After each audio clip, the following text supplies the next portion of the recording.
Friends, தெண்டலே மெல்ல பேசி இன்ற எபிசோடில் என்ன நடக்கலாம் அப்படிங்கிறத பற்றி பார்க்கலாம். இன்றைக்கான எபிசோட் எமோஷனலான அதிரடியான எபிசோட் அப்படின்னே சொல்லலாம். பரமன் இளமதியை எப்படியாவது பிரிச்சிடணும், அவங்க கல்யாணத்தை தடுத்து நிறுத்திடணும்னு சொல்லிட்டு கலாமா, ரிஷி, லீலா இவங்கெல்லாம் நிறையா சதித்திட்டம் போட்டாங்க. இருந்தாலும் பரமன் இளமதியோட கல்யாணம் நல்லபடியாக நடந்து முடிஞ்சிருச்சு. ஆனால் பரமன் இளமதி ரெண்டு பேருமே பார்த்தோன்னா கமலாமா அப்படிங்கிறவங்க ஒருத்தவங்களுக்கு கண் பார்வை நல்லபடியாக வந்துடணும்னு சொல்லிட்டு நிறையா பார்த்தா அவங்க கூட இருந்து உதவிலாம் செஞ்சாங்க. கமலாமாவுக்கு கண் பார்வையும் வந்துருச்சு. அவங்க ரொம்பவுமே இவங்களுக்கு சப்போர்ட் பண்ணாங்க. ரொம்ப எமோஷனலாக கதை போய்கிட்டு இருக்குங்கிறது நமக்கு தெரியும்.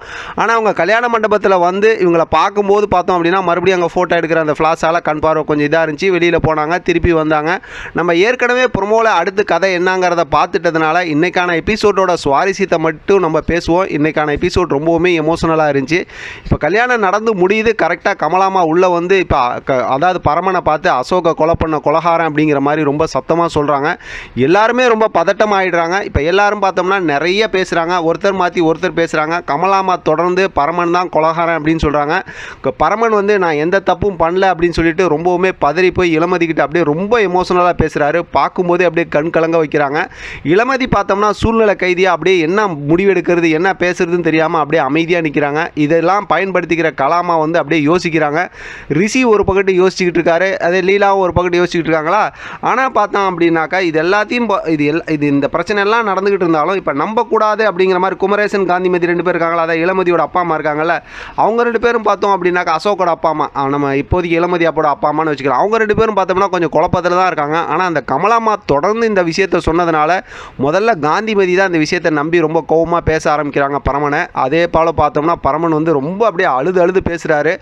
ஆனால் பார்த்தா பெருசு இருக்கார்ல, குமரேசன் இருக்கார்ல, அவரும் நம்ப ஆரம்பிச்சிடுறாரு. எல்லாரும் கொலகாரன்னு சொல்லும்போது இப்போ கலாமா வந்து கொஞ்சம் ஏதாவது ஒரு சீன் போட்டாகணும்ல, என்ன என் பையனை இப்படியெல்லாம் சொல்கிறீங்க அப்படிங்கிற மாதிரி அவங்க சப்போர்ட் பண்ணி பரமனுக்கு பேசுகிற மாதிரி பேசுகிறாங்க. அதே நேரத்தில் பார்த்தோம்னா ரிஷி இந்த சந்தர்ப்பத்தை பயன்படுத்தி போலீஸ்க்கு ஃபோன் பண்ணி அங்கே அவங்களுக்கு தெரிஞ்ச ஒரு போலீஸ், கெட்ட போலீஸ் இருப்பாங்கல்ல, செந்தில்னு ஒருத்தவங்க இருப்பாங்கல்ல, அவங்களுக்கு ஃபோன் பண்ணி இந்த இடத்துக்கு வந்துரு இந்த மாதிரி அப்படிங்கிற மாதிரி சொல்லிடுறாங்க. பரமனை வந்து அரெஸ்ட் பண்ணுறதுக்காக அவங்க அங்கேருந்து போலீஸ்லாம் வந்துட்டு இருக்காங்க. கதை ரொம்பவுமே விறுவிறுப்பாகவும் பரபரப்பாகவும் கொண்டு போயிட்டு இருக்காங்க. இடையில சந்தர்ப்பம் கிடைக்கும்போது லீலாவும் ரெண்டு வார்த்தையை பேசி வச்சுக்கிறாங்க பரமனுக்கு எதிராக. ஆனால் கமலாமா வந்து இந்த விஷயத்தை தொடர்ந்து சொன்னதுனால பரமனால் ஏற்றுக்கவே முடியல. நாங்கள் போனது உண்மை, சுட்டது உண்மை, ஆனால் வந்து இல்லை அப்படிங்கிற மாதிரி சொல்கிறாங்க. ஒரு சில விஷயத்தை வந்து இளமதியும் பரமன்கிட்ட கேட்குறாங்க. பரமன் வந்து இதெல்லாம் வந்து ஒரு திருடனை துரத்திட்டு போனேன் அப்படிங்கிற மாதிரி சொல்லி சமாளித்து பேசி பார்க்குறாரு. இருந்தாலும் பார்த்தோம் அப்படின்னாக்கா இளமதியோட அப்பா அம்மா இருக்காங்கல்ல, அவங்க ரெண்டு பேரும் குமரேசன், காந்திமதி வந்து இப்போ பரமனை குற்றவாளி அப்படிங்கிற மாதிரியே ஒரு கட்டத்தில் சொல்ல ஆரம்பிச்சிடுறாங்க.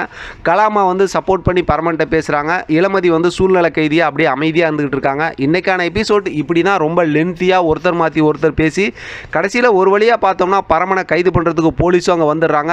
காந்திமதி தான் வந்து பரமனை கைது பண்ண சொல்கிறாங்க.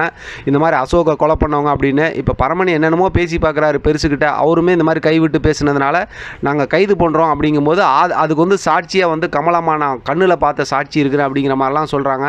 இப்போ பரமனால் ஒன்றுமே பேச முடியல. இளமதி அப்படியே அமைதியாக இருக்காங்க. அடுத்து என்ன நடக்கும் அப்படிங்கிறது நமக்கு ப்ரொமோவில் பார்த்த கதை தெரியும். பார்க்கலாம் அடுத்து என்ன நடக்குதுங்கிறத நாளைக்கான எபிசோட் பார்த்துட்டு டீட்டெயிலாக பேசலாம். இதை பற்றின உங்களோட கருத்து கமல் பாஸை தெரியப்படுத்துங்க. தொடர்ந்து ஆதரவு கொடுங்க. தேங்க்யூ ஃப்ரெண்ட், தேங்க்ஸ் ஃபார் வாட்சிங்.